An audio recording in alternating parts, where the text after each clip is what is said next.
Welcome to Somebody's Heroes. We are here tonight with uh we're just gonna do a fun little vignette for Conrad here. It should be a fun little time finding out who he is and why he is who he is. I'm Eric, I'm the Dungeon Master. I'm Sprinkle. I'm the star of this vignette, if you want to call me a star. But it's going to be a bumpy ride, y'all, so buckle in. Buckle up, Buttercup. And hi everyone, I'm Sean. You can find me at Help Action Needed all across the internet, and I'll be playing Sylvain. He's just here. Why? That's for everyone to figure out. He exists. So we are going to start. The camera is going to start at the mouth of a volcano. It's going to pan in and through a labyrinthine tunnels. You're going to see a bunch of demons. You're going to see Baylors and rocks and all kinds of demons all over the place. And off of the left, you're going to see a jail cell. As sitting in that cell is... Well, I'll let you describe him, Sprinkle. What does Zartair look like? So, Zartair is a mountain of a demon, or Cambion, whichever you choose. About 6'7", about a swimmer's build, has the toned muscles, about 285 pounds, solid. He's from the military. He's going to be well-rounded. That's one reason why he's here.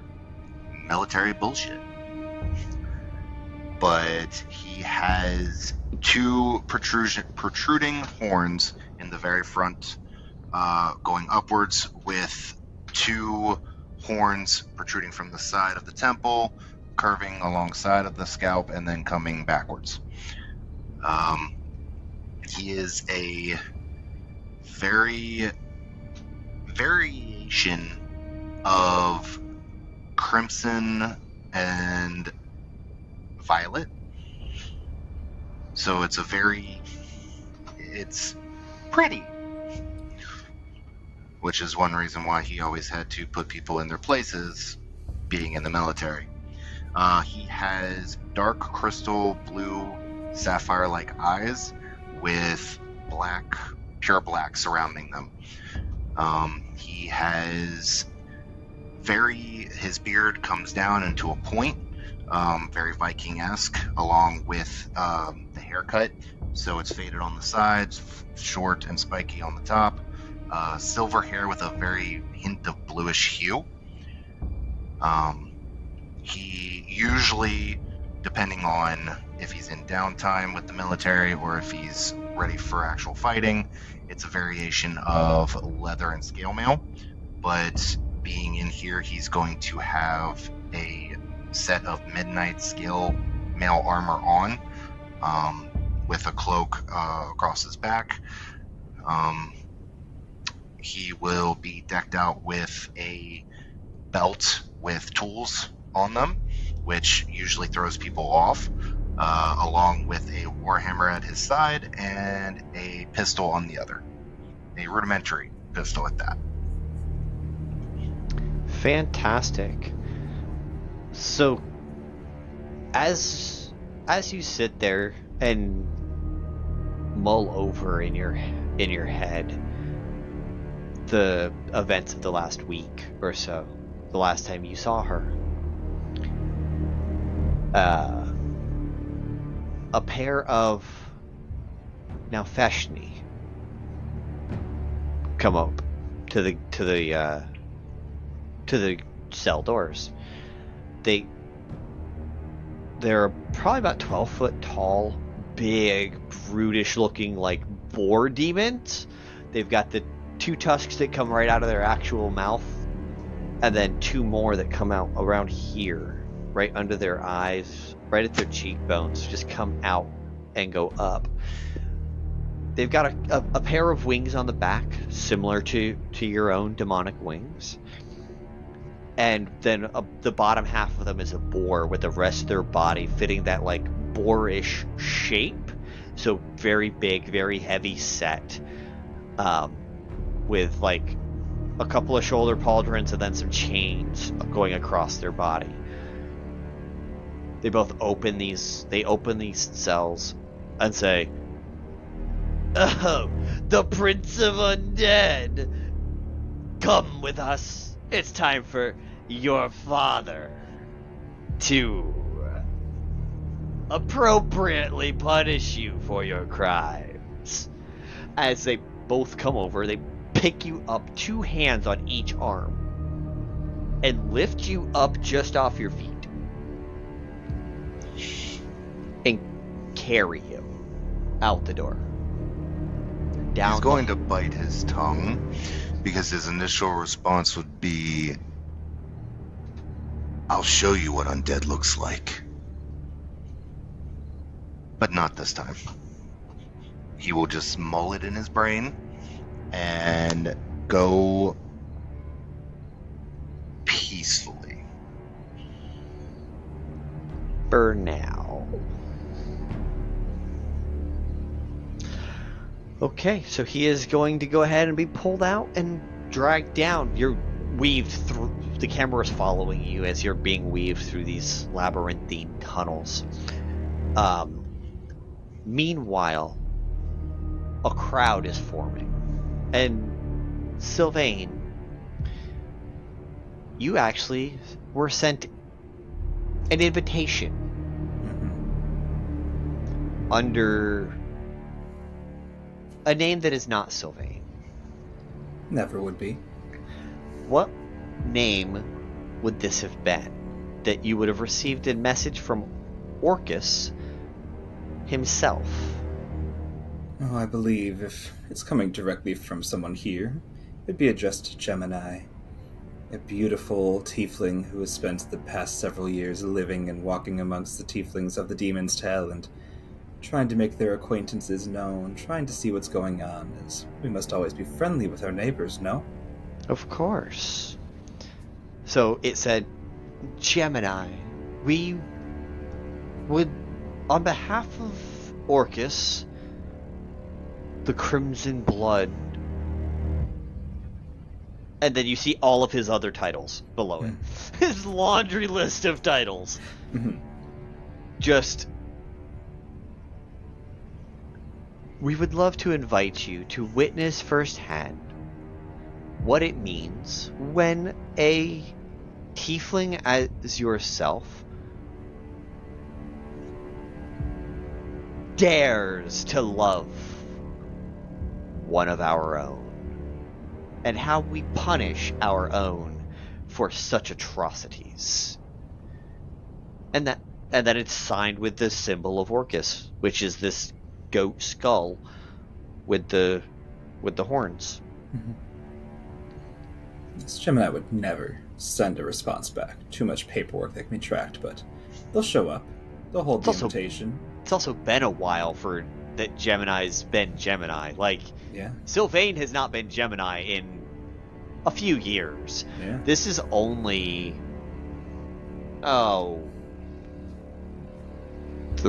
6 years before the start of the campaign. Yeah. The interesting part, though, is Gemini never died. Correct. Which is why Gemini still got mail. You've got mail.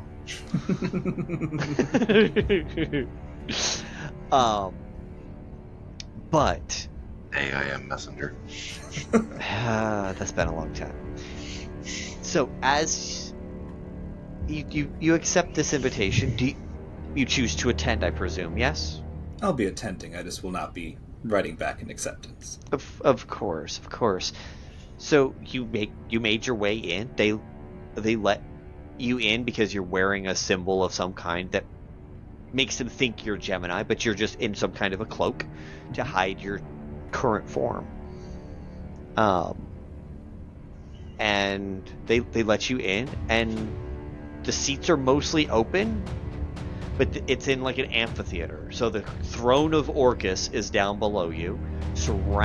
It's a 12-foot tall throne itself, with a mound of skulls and bones, with lava and fire as a fall behind the throne. So his throne backs to this lava flow, and you just see fire spit up every so often. Do you choose to take a seat on the left, the right? Where would you like to have a seat for this Wherever spectacle? The least amount of attention is drawn, but where there's still a direct line of sight to the throne, and where I imagine the princeling will be making an appearance, trying to keep them within 60 feet as much as possible in case someone tries to go after my...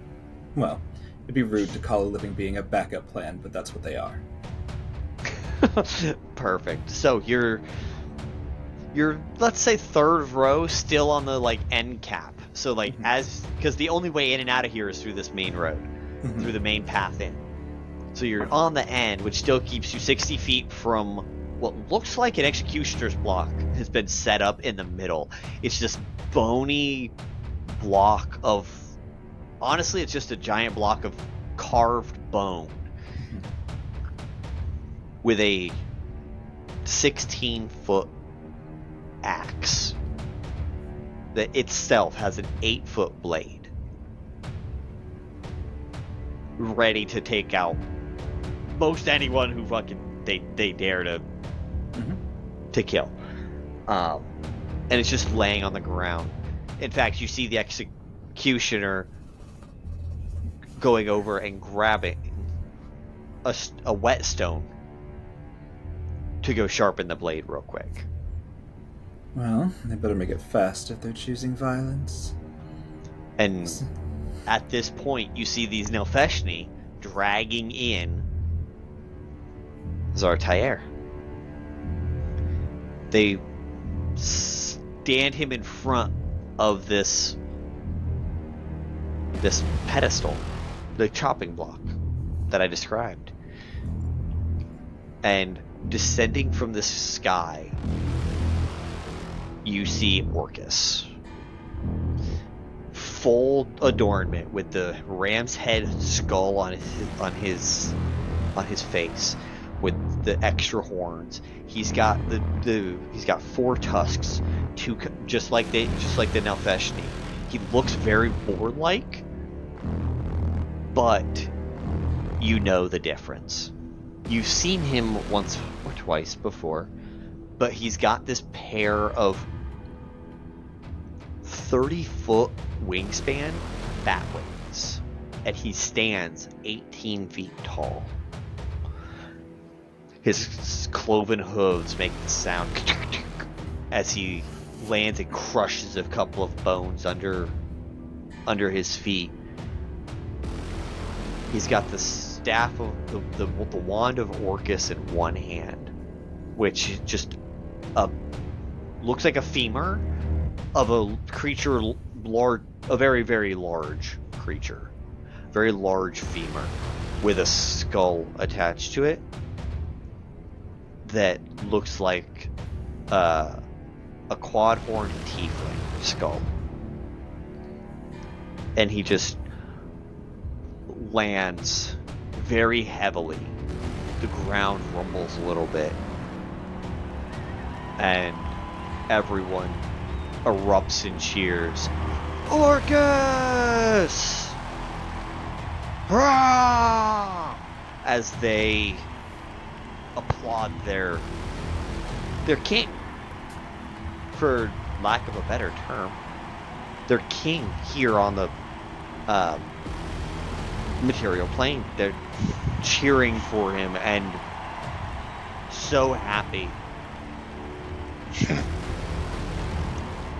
Orcus takes that wand, stands sideways, and points it straight at Conrad. Points it straight at Zartayer and says, "My son. My Father. son. You dare to love one of them. Those deal-making, deal-keeping of all things. Treacherous devilkin. Those tieflings, as they're called here. You dare love one of them. It's funny that you talk about treachery. It's also funny that you sit there and belittle another race when you're the incarnate of absolute distaste and distrust. He laughs from his, and his form is very large, like a very, like, I'm trying to picture it in my head, like Andre the Giant build. So he's built, he's muscular, but he's got that layer of fat over top of it. That's that little bit of a dad bod. Kind of like the piggy orcs, but like belly. Mm-hmm. Little bit. And he just, well, Sartire Blood Ruin. That's the name you've chosen, yes? Blood Ruin? Ha! Fitting for the Bloodlord's heir, don't you think? It is. It is indeed.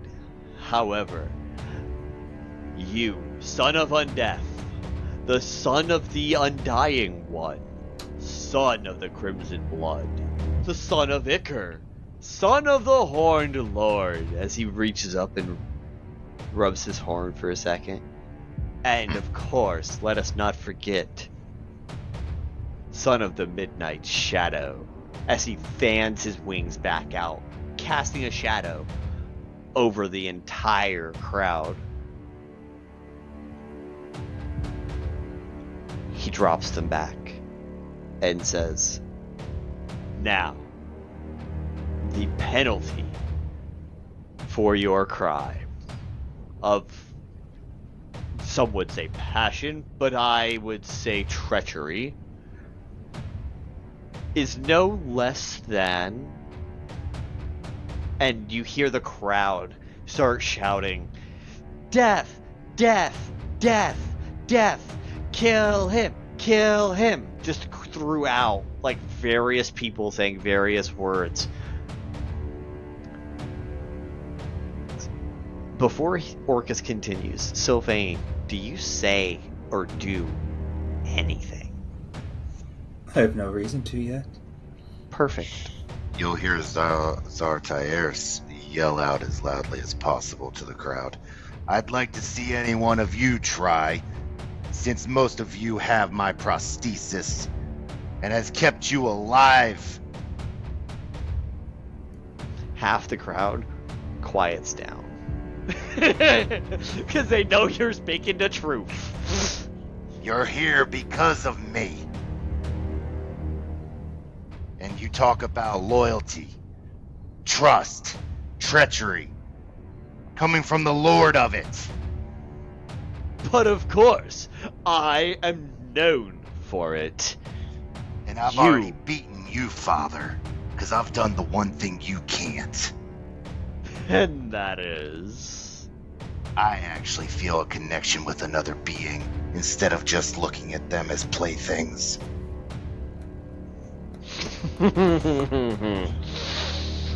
All 9 hells will freeze over before that happens with you.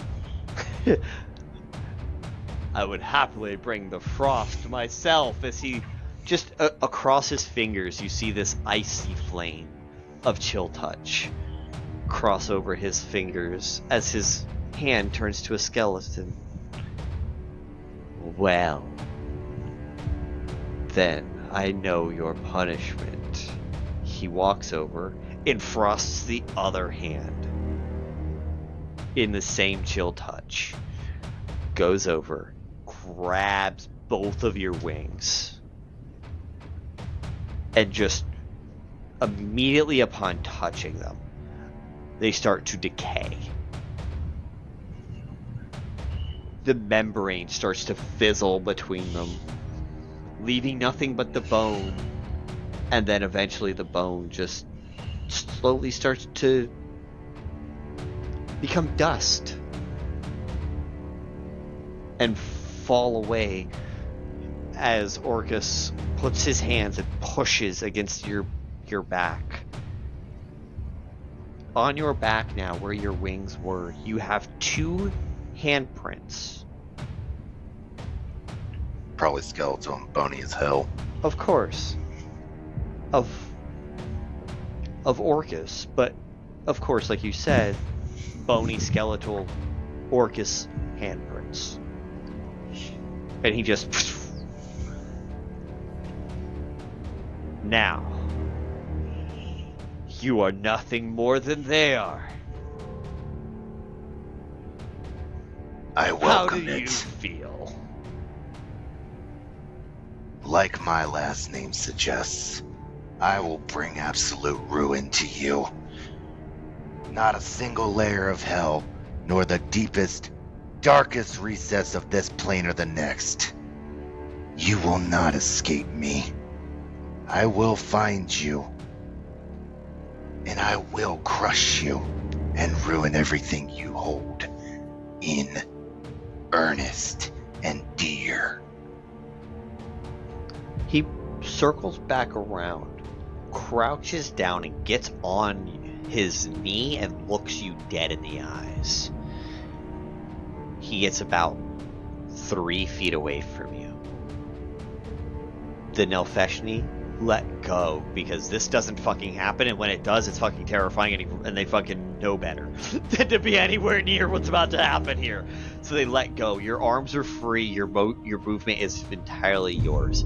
He says, "Then bring it, big boy," as he slaps his belly and stands up. "I'm right here." I'll even take a step closer and come about 1.5 feet. Look up at him and snort. You think I'm that level of inept? Just wait. I'm gonna have plenty of tricks up my sleeve, and I'm gonna be a bigger, bloodier version of you. But I'm actually gonna have a heart. Now that I'd like to see. Get this trash out of here. And never again is he to set foot in these lands. Can I do one thing as a reaction? Absolutely. Just to piss him off, but it's not gonna be to him. I'm gonna grab my pistol and shoot the nearest guard next to me in the face. Oh, okay. As a reaction to that, you'll see, and having shifted a moment ago, only being Gemini to get in, Sylvain is now sitting in the crowd under a hood. Conrad, or whatever name you're currently going by, you'll see as you go to shoot, just flying out at almost supersonic speed, a giant dragon about 15 feet tall, floating in the sky right in front of you. Doesn't seem to do anything, but is acting as a shield to everyone around you, anywhere you go. It's going in between your gun and them, and you just see it giving you a look that will both communicate at the same time, follow my gaze, and also, do you really want to do that? At least I had the smarts not to do it to him. This guard means nothing. Make your choice. Give me one good reason why I shouldn't. If I'm going to die, I might as well die in battle. Because, Princeling, you do not have that choice. I need you alive, and I need you to come with me, alive. If you get exiled, we can go quietly. If you get killed, it's a lot harder on my end. I'd very much rather it be not hard. It's been a long day. Zartair will sit there and take about 20 seconds to mull it over. He'll look back.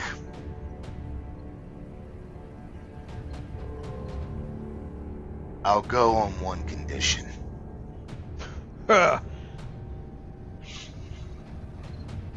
At the end of it all, somewhere, somehow on this journey, you help me find the way or create the way to destroy him. Gladly. What do you think your backup plan for? He'll holster his pistol at his hip again and spit towards his father's feet as he heads towards the dragon. Huh? Equishay, I knew you were here. You did send me an invite. It's not that hard. You.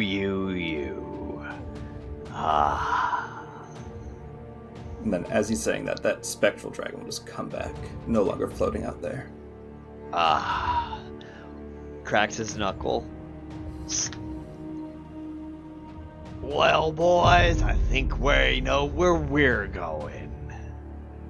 You're welcome to try. I'd like to remind you right now you are strong, yes, but you are severely outnumbered. If what you want is this pup, take him and get out of here! Gladly. And anyone near him, I don't know if we can mechanically do this, but I think it'd be fun. As the change happens, just anyone going from, Sylvain is tall, not quite as tall as Conrad, but tall, going from a 6-foot draconic human to a 15-foot dragon. As wings burst out, a tail comes out. I believe anyone around him would have quite a hard time. And you see at the speed of essentially a jet, just a dragon go up, grab you by the collar, the scruff, whatever he can, and out of there quickly. Anyone looking would only grasp the smallest glint of light, as though it's catching off of the side of some metallic atom, or as a wing flares open, the black night sky being absorbed into every movement of the wing fluttering by. And you would just hear, "You were smart for once. Welcome, backup plan. What would you like to do?"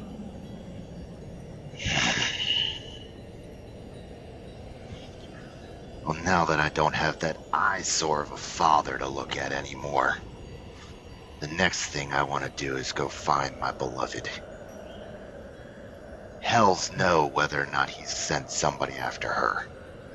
Oh, trust me, I know far more than the Hells. Who is it we're looking for? Her name is Vexia Seaflame. Tiefling. A beautiful one at that. Sounds familiar, but there are so many tieflings. I can get you an answer, though. But first, I think we need to get you safe. This might be my region, but your father, dumb as he is, constantly tries to take it over, and if I'm going to have my backup plan, I need to have them safe at the start. By the way, Princeling, what should I call you? I feel backup plan is not good grounds for a long-term relationship. And at this point, he'll sit there and ask you, since his horns are black, to break off the ends of them. And if you fill that request, he'll come up with Conrad Shadowhorn. Wonderful. And then, unless our DM has anything to insert here, I believe, I would take you to the nearest point, which from here, it's for the speed at which Sylvain can fly, does not take long to at least get to the mainland, in which we'll have to start. You're already on the main. The demon realm of Daemoya is on the mainland, so you just fly a little further west. You whiz in and out because it's fun. Mm-hmm. You whiz in between some karsts going through the karst lands. Plus anything that might be on your tail. You've seen people exiled before. Mm-hmm. They're exiled, but bounties are put on them to return with their head, their horns, their skull back to join the throne. Mm-hmm. And another reason to break these god-awful horns off. You One less lose. thing to be related to him. You do see about a dozen, because it's you coming after him, and with him, a dozen Vrock are just chasing you through not even their lands. You go through the Drow lands at first, and then you cut back north. You go through the Kingdom of Card. You go back. You go the most obnoxious way, but these guys stick on you, and you just occasionally lose one to a karst, and they just knock themselves out of the sky and start flying home when they no longer can see you. Eventually, without anyone following you, you meet up with the Kingdom of Lyria's most eastern outpost. Mhm. It is at the base of a very tall 20-foot karst. And you know that the Lyrians call it Karst Keep. Mhm. And it is relative safety. And as You we can have, drop him off here, and it would be an entrance into safety. His choices are his own at that point, but you know he knows he's supposed to stay alive. well then, yes, as we land at Karst, before letting you go to stay alive, I will fulfill my promise and put you down gently, turn back into a human form, which you would see in front of you not as tall as you, I said, but 6'1", tiefling dragonborn somewhere in the middle, as though they've lived too many lives to keep them all straight anymore, and they've just taken parts of them at all times. They have those beautiful horns that extend, that are just the shades of night going from night to day, and just different forms of silver and color, as well as just patchwork scales making up natural armor, and look at you with a very pensive look. They don't look much older than you. In fact, I think you would assume they're the same age, but you can tell by the eyes that this person is far, far older than anything would betray on their skin, and would go, well, if you really want, I'm happy to mark you as Broken Horn, whatever it was, Conrad Shatterhorn or something of the like. I'll get it right eventually, but you've been Plan B for a while, and I need to change that. But do know it's going to hurt. Nothing compares to the fact of being related to that lump of flesh. Fair. What did you do wrong? You mentioned a tiefling woman. How bad can it be to love someone? Apparently the utmost sin. And Well, all she did was sit there and share a passion. Creativity, if you will. As he sounds looks and jingles the set of tools at his belt.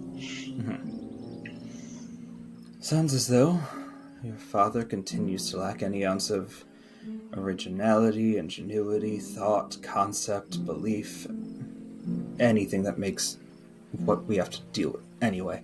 And we'll What just we would take, call a brain. well, it's people can have their own wits about them, and people have their own brains. Your father just happens to have nothing of redeem.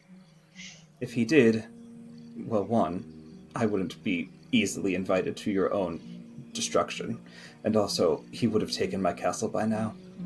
He hasn't. He won't. He can do whatever the hell he wants, but trust me, I have enough alliances and negotiations and pacts in place that the second he tries, as I said, he's quite outnumbered. But if you would like, I will remove the horn. Just break the tips. Okay.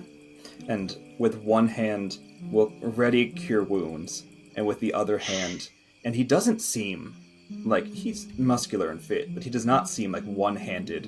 He can break a demon's horn, and you just feel a very tight grasp, and you see just the muscle bulge in a way that is inhumane, as just with a flick of a wrist, one comes off and immediately heals you on that side, and then swaps the other hand, breaks it off, and immediately heals you on that side, and then hands you the shards of your horn. They are after you.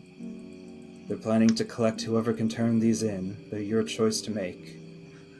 At that point, he'll sit there and take the edge of the one horn and take from the top of his left ear right above it and literally draw to the bottom of his chin. To add another Reminder. Reminder, but kick back at his father. Well, your life is yours to do as you wish. If you're doing it for love, I am more than happy to aid you. Anyway, you know how to find me, I presume. I haven't made any real secret, and I'm sure you've been told about my castle and my family and all that. Being the princeling you are, I'm sure it's no secret to you as you are no secret to me. But if you need me, get in I've had to contact. fix up a couple demons that tried to take your castle. Yeah, like I said, it's ill-advised, but...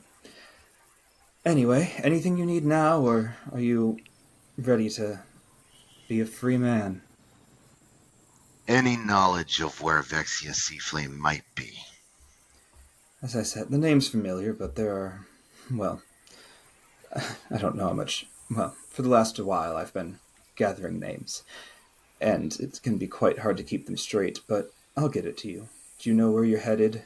Do you plan to stay at this keep? It would take only a couple days. I can get you at least a crumb sent to this keep. That's fine by me. I'm sure I can make connections in here and make a little coin while I'm at it. Well, do that and don't die. Partially because you're my backup plan, and I need you around Princeling.